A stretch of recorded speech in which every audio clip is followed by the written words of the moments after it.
Flash होते हुए इस वक्त देख रहे हैं ब्लॉक डील्स पर। Gaurang sir, good morning. Transmission sector पर आपका टेक जरूर जानना चाहूंगी क्योंकि इन दिनों ट्रांसमिशन सेक्टर खबरों में है। ट्रांसमिशन सेक्टर के लिए मैन्युफैक्चरिंग स्कीम की संभावनाएं भी हैं। 18 हाउस स्वदेश ने अपनी एक्सक्लूसिव खबर में बताया भी था कि ऊर्जा मंत्रालय की इंडस्ट्री के साथ कुछ चर्चा विचार हो रहे हैं और स्कीम के लिए करीब 8 से 10 हजार करोड़ के आवंटन की संभावनाएं हैं। Tata power, Adani power, NTPC, NHPC, इन प्लेयर्स पर फंडामेंटली अगर कोई टेक बनता है। धन्यवाद मानसी जी, आपको भी प्रणाम और शुभ प्रभात हमारे तरफ से। तो मैं एक समीकरण, पूरा जो ब्रह्मांड है ऊर्जा का, वो आपके सामने और दर्शकों के समक्ष रखने का प्रयास करता हूं। जब आप ऊर्जा की बात करते हैं तो हमारा ये मानना है कि आपको 3 जो महत्वपूर्ण इनके भाग है उनके ऊपर ध्यान देना चाहिए। तो वो 3 भाग कौन से हैं? तो पहला है ऊर्जा उत्पादन कंपनी, दूसरा है ऊर्जा वितरीकरण कंपनी और तीसरा है ऊर्जा उपकरण बनाने वाली कंपनियां। आपने जो भी नाम लिए हैं, ज्यादातर वहां पर हमारी खरीदारी की राय है। उदाहरण के तौर पर ऊर्जा उत्पादन में Tata power, JSW energy, NTPC. NTPC green का जब आईपीओ आया था 108 के स्तर पर, तब हमने वहां पर लंबी अवधि के लिए आईपीओ में निवेश की राय दी थी।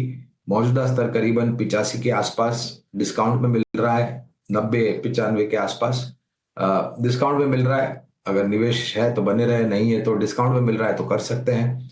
इसके अलावा ऊर्जा उत्पादन में टोरेंट पावर है और सीएसी, ये सब ऊर्जा उत्पादन करने वाली कंपनियों पर खरीदारी की राय है। ऊर्जा वितरीकरण की जहां तक मैं बात करता हूं तो सरकारी कंपनी है जिसका मेरे ख्याल से करीबन 75-80% हिस्सा है पूरे भारतवर्ष में ऊर्जा वितरीकरण करने के लिए जो ग्रिड लाइंस लगते हैं, वो कंपनी है पावर ग्रिड कॉर्पोरेशन।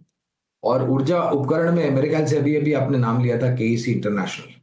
तो ये भी एक कंपनी है जो ऊर्जा उपकरण के जो आधुनिक उपकरण की जो जरूरत होती है मानसी, ये बनाती है। ये कंपनी का सिर्फ एक कारोबार नहीं है, 4 स्तंभ है इनके कारोबार के, जहां से बहुत ही बेहतरीन तरीके से योगदान बैलेंस शीट पर आता है। तो केसी इंटरनेशनल पर भी खरीदारी की राय है। तो चलिए, ये पूरा का पूरा एक फंडामेंटल टेक और केसी इंटरनेशनल पर भी नजर है गौरांग सर की, और साथ ही ट्रांसमिशन सेक्टर ओवरऑल जो है खबरों के दम पर और कुछ तमाम डेवलपमेंट्स के चलते फोकस में रहेगा। में अगर देखें, मजबूती के साइंस नजर आ रहे हैं और कंपनी को करीब 1267 करोड़ के ऑर्डर्स मिलने की भी खबरें आई हैं। केसी इंटरनेशनल पर एक टेक्निकल टेक आपसे। वेल, नो डाउट 684 के अराउंड ओपनिंग यहाँ पे देखने को मिल रही है और लास्ट ट्रेडिंग सेशन में स्टॉक ने तकरीबन 6% की गिरावट दिखाई थी। 671 के अराउंड का क्लोजिंग था। मैं फिलहाल थोड़ा सा वेट एंड वॉच करके चलने की सलाह दूंगा क्योंकि हो सकता है कि ओपनिंग अच्छी रहे, लेकिन लास्ट ट्रेडिंग सेशन में जो सेलिंग प्रेशर हमें देखने को मिला उसके बेस पे वापस ये स्टॉक हमें नीचे की गति दिखा सकता है। तो जब तक ये न्यूट्रलाइज नहीं होता है लास्ट ट्रेडिंग सेशन का सेलिंग प्रेशर, तब तक इसको मैं अवॉइड करके चलने की सलाह दूंगा।